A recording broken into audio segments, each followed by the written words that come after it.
Kali ini saya ingin berbicara tentang masalah bicara. Saya ingin berbicara tentang masalah bicara. Jadi sebenarnya video kali ini yang ya semuanya sekarang sedang menonton adalah program di mana saya sedang belajar berbicara di depan kamera. Saya termasuk orang-orang yang gugup, orang-orang yang grogi, orang-orang yang nervous ketika berbicara. Entah itu berbicara di depan kamera, ataupun di depan HP yang ada kamera di dalamnya, ataupun di depan banyak orang. Bahkan satu orang pun kadang saya gugup. Apa yang harus saya omongkan? Teman-teman pernah mungkin merasakan apa yang saya rasakan. Ketika ingin berbicara, kemudian bingung. Apa yang ingin saya bicarakan, apa yang ingin saya sampaikan. Bahkan ketika ngobrol aja, ini ngomong apa lagi ya. Mungkin teman-teman yang merasakan sama seperti saya, silahkan disimak video kali ini.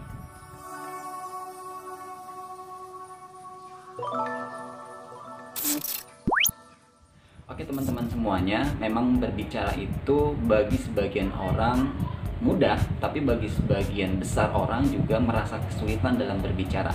Saya pun ini sedang belajar berbicara. Jadi apa sih yang harus kita perhatikan ketika sedang berbicara seperti ini? Yang pertama tentunya harus punya persiapan. Ini tadi saya sudah merekam beberapa video sebelumnya dan sudah saya banyak hapus karena di tengah jalan saya bingung lagi atau ada kata-kata yang salah. Misalkan apa yang saya sampaikan ketika ngobrol ini ngomong apa lagi ya, mungkin teman-teman yang merasakan sama seperti saya, silahkan disimak video kali ini. Oke teman-teman semuanya, Nah kebanyakan memang seperti itu.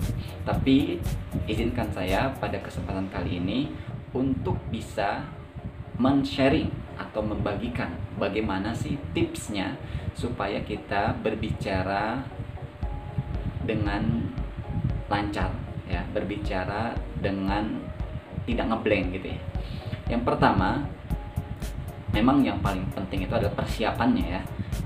Dulu ketika saya di pondok, kiai saya pernah mengatakan al-i'dad itu penting. Al-i'dad itu penting. Yang namanya persiapan itu penting. Nah, sekarang bagaimana caranya kita mempersiapkan supaya kita lancar berbicara?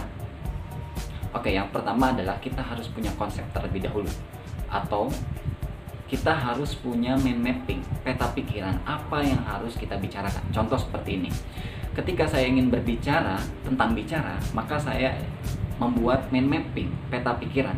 Apa sih yang ingin saya bicarakan? Oh, yang ingin saya bicarakan adalah tentang bicara. Nah, bicara itu punya persiapan. Persiapannya apa? Nah, di mind mapping kan lah. Oh, yang pertama adalah kita harus punya konsep atau mind mapping. Nah, jadi mind mapping itu apa? Mind mapping itu peta pikiran kemana alurnya ingin kita bicarakan. Tadi contohnya ya. Atau contoh yang lainnya deh, biar nggak terlalu bingung.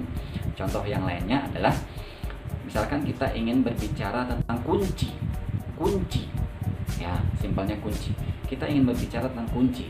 Seperti apa sih kunci itu? Maka kita mind mapping kan. Boleh kita menggunakan rumus 5W1H. What, when, who, whom, where, kemudian how. Boleh juga, itu termasuk mind mapping ya menurut saya. Atau kita petakan kunci.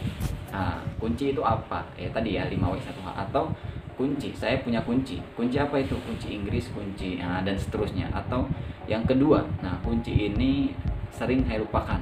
Nah, yang ketiga, kunci saya punya berapa kunci gitu ya. Jadi di mind mapping kan, di peta pikiran kan, seperti itu. Itu yang pertama.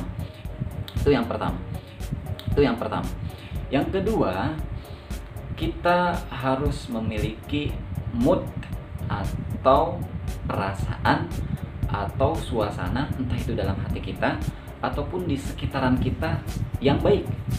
Jadi sebelum kita berbicara nih, usahakan kita harus memiliki